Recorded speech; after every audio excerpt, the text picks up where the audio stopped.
Hello there. In this video I'm going to show you how you can make your own personalised pentagonal earring with your name in it, and in this case we've got the stylised name Susan written in there. I'm probably going to make it a little bit clearer than the one that's shown on the screen. So if you start Fluid Designer for 3D printing up, first thing to do is to go to the earrings folder, and I'm going to use a pentagonal earring. So I'm just going to scroll down and look for a pentagonal earring, and I'm going to use the one that's 25mm in size. I'm just going to rotate it about the Z-axis, that's the blue arrow, rotate it 180 degrees just to put the ring at the very top there. And then if I just go to view and top, and if I just scroll in with the center mouse button, that'll position it quite nicely. I'll just switch on screencast keys here, so any key presses I make should be displayed down here. Now we're going to write the name Susan inside this earring, and I'm going to use some snap fonts. Now if I look over here, there's no snap fonts listed, but if you just click on group library, it'll just refresh that list. So any new fonts, any new patterns that you add will be displayed. So I'm going to use alphabet snap fonts, and I'm going to use these characters here so you can see what you're going to add to the screen, but to do that I'm going to need to append them. So I just go to File and Append, and if you just go up through the menu system until you get to the Groups folder, you'll then see all the patterns and objects on your system, and I'm going to use alphabet snap fonts, and I'm going to spell the name Susan. So first of all I want an S, so it's snap font S, and it's always the objects that we append. So I append S from the library there, and now clearly I need to make this a little bit smaller to fit inside here if I'm going to spell Susan out. So to do that we can press the S key on the keyboard for scale, and if I just move the mouse in slowly I can try and judge. I'm going to need 5 of those in my object, so I'm going to scale it down. If you look at the top of the screen there, it says scale X 0.6, Y 0.6. I've basically scaled it down 60%, so I'm going to press the enter key, the key on the mouse there to apply that. So I just need to remember that when I add the other objects. Now whenever you're scaling Fluid Designer, you must always do Control A and apply the scale. And notice when I do this, the object will thicken up slightly as it resets the scale. Now what I need to do now is to position my S so that it just overlaps in the top corner here, otherwise it won't be 3D printable. The objects will fall out. So I just want an overlap there. Okay, so there's my first S. So I now need to append U. So go to File and Append. Go up through the menu system until you get to Snap Fonts again. I'm Snap Font U, Object, Snap Font U, append it from the library, and we need to scale that one down now. So it's S on the keyboard. Now this time we can actually just type 0.6 and use the same scale factor as before. Press the enter key, and always remember to do Control A and apply the scale to reset the scale there. Now I need to position this as well. So we want it to be overlapping with the border of the earring there, and you can position it wherever you want. Now I now need another S for Susan. Now I'm going to actually just duplicate this object here. So if I just go to Tools, Object Tools and Duplicate, and press the enter key, I can then just move that other S down, and you can play around with this as much as you like until you can position it where you're happy. So I'm going to put it there. I now need to get a letter A, so go up through the menu system again. I'm using capitals, so I want Snap Font A, Object, Snap Font A. Append that from the library. Make sure you click on it to select it with the yellow border, and we want S on the keyboard for scale and 0.6, and Control A and apply the scale. And I'm going to see if I can, I'll just move that down there, and I just want it overlapping like that. Yep. So I've got SUSA, so I want an N now. So File and Append, up through the menu system, and Snap Font N, and append that object.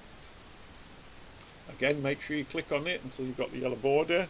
S for scale, 0.6, Control A, and apply the scale, and that just thickens it up again. And I just need to position that somewhere that I'm happy with. Yeah, that looks okay. And notice I actually had the snap off while I was doing that. Now, if we look at this, you can see that the SU, SAN are a different thickness from the earring border there, the pentagon, but don't worry about that.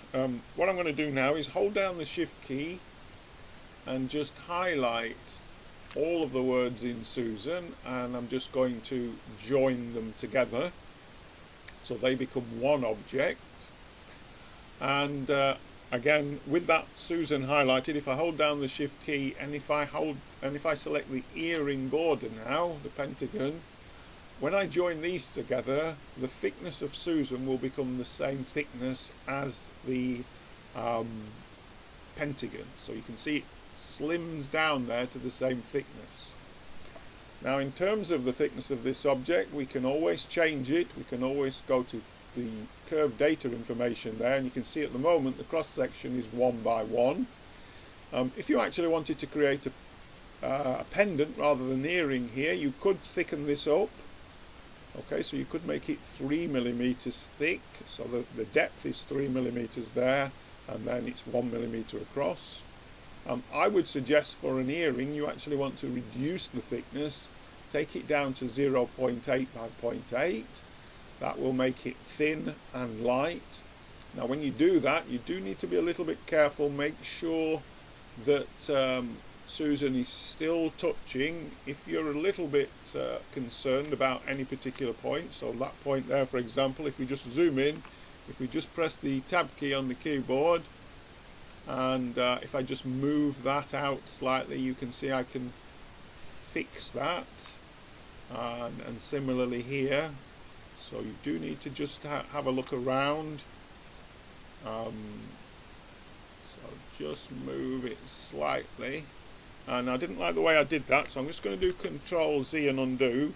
Now if you notice when I move that, there's a circle there. Now that's moving my pentagon. I don't want to do that, so if I press the O key on the keyboard, O will switch off proportional editing, and you'll see that the circle isn't there anymore, so I can move that now better. That's okay. Yeah, I'm quite happy with that. The only thing you may want to do is these corners are slightly odd the way this is set up. You can see that shape there. If you're not happy with that shape, what you can do is in the curved data information, if you just change this to 2D at the end, you'll see that this should straighten up. Yeah, so we get a sharper edge there. So it depends whether you want the softer or the sharper edge on the corners there. Now, once you're happy with that, the normal thing is to export it as a STL or an OBJ file, and then run it through NetFab Basic to make sure that any border edges or holes are filled in. But because this is an earring, one thing that I would advise is if you go to Tools, Object Tools, and convert this to a mesh, and then if you open up the panel here, the toolbox panel, and click on 3D printing and select volume, that will tell us the volume of this object. And if I just scroll down, and so we've got 0.1975 centimeters cubed. Now that equates to approximately 2 grams. And it's very important that you don't make earrings too heavy, so you really want to keep this volume value below something like 0.3. I mean, it does depend upon what your preference is, what weight you're happy with. So do check the volume if you're creating earrings. So yeah, the only thing to do is to export it. Like I say, I like to export it as a wavefront object. So it's a pentagon earring, and it's got the name Susan on. So do then run that file through NetFab Basic and make any necessary repairs to it. I will do that. We'll just wait until that saves. Take a few seconds because it's got to compute all the faces of the object. Once it's actually saved it, I'll import it into NetFab. Yeah, it's saved it now, so if I just start NetFab Basic and just go to Project and open desktop, I want my earring Susan. And it's easy enough in NetFab, there's not very much you need to do. Just let the object load, just give it a second. So you can see we get a warning red triangle there, but it's nothing to worry about. You just hit repair. If we just click update, you'll see there are some holes and border edges, but they're all minor problems, so you just hit automatic repair, execute, and if I just click update, you'll see these all go back to 0 because we're using parametric smart objects. So there it is, there's your repaired object. So you just go to Part, Export, export it as a wavefront object, and I usually just write on top of the original one. Okay, so there's your OBJ file. Alright, so good luck. Thank you.